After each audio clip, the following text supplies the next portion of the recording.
xarunta wasaaradda maaliyadda Soomaaliya ayaa lagu saxiixay heshiis wasaaradda ay ku wareejinayso 7 gaar oo loogu talagalay howlwadeenada canshuuraha gobolka Banaadir dowlad goboleedyada Koonfur Galbeed iyo Hirshabelle waxaana madaxda lagu saxiixday goobjoog ka ahaa wasiirka wasaaradda maaliyadda Cabdiraxmaan Ducaale Beele gudoomiyaha gobolka Banaadir ahna duqa Muqdisho Cabdiraxmaan Cumar Ismaan injineer Yariso ku-xigeenkiisa maaliyadda iyo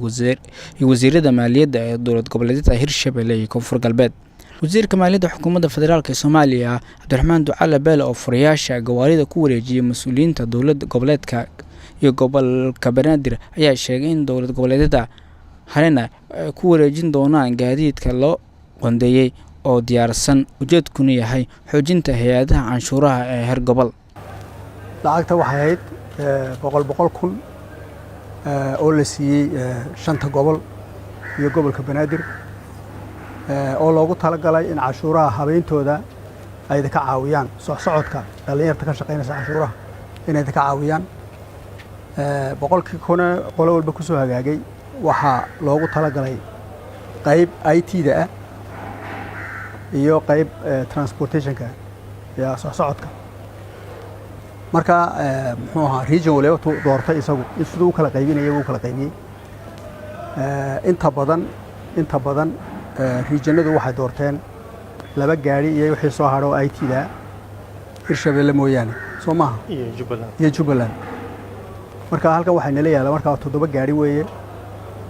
7daas oo loo kala leeyahay 3 Hirshabelle iyo labada gobol ee kale aad baan ugu faraxsanahay marka inaan maantay aan idinku soo wareejino gobolada kale Jubbaland gawaaridoodii Jubbaland Kismaayo ka soo degtay ayagana sidan si leeg baa loogu wareejin doonaa labada gobol ee hadhay Galmudug iyo Jubbaland waxay ka soo degeen Boosaaso Puntland Boosaaso ka soo degeen marka ayagana sidan si leeg ayaa loogu wareejin doonaa marka aad baan ugu faraxsanahay wasiirka maaliyadda maamulka Hirshabelle Maxamed Maxamuud Cabdulle oo ku hadlayay afka dowlad goboleedyada iyo gobolka Banaadir ayaa ugu mahadceliyay wasaaradda maaliyadda gaadiidkana loogu talagalay canshuur qaadista waxaana aad iyo aad aan ugu mahadcelinaynaa wasaaradda maaliyadda khaasatan wasiirka oo aad isku xil saaray inay arrintan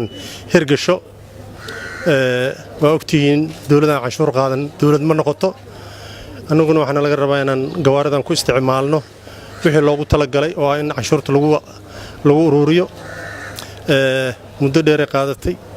laakiin waxaan rajaynaynaa inay noqoto bilow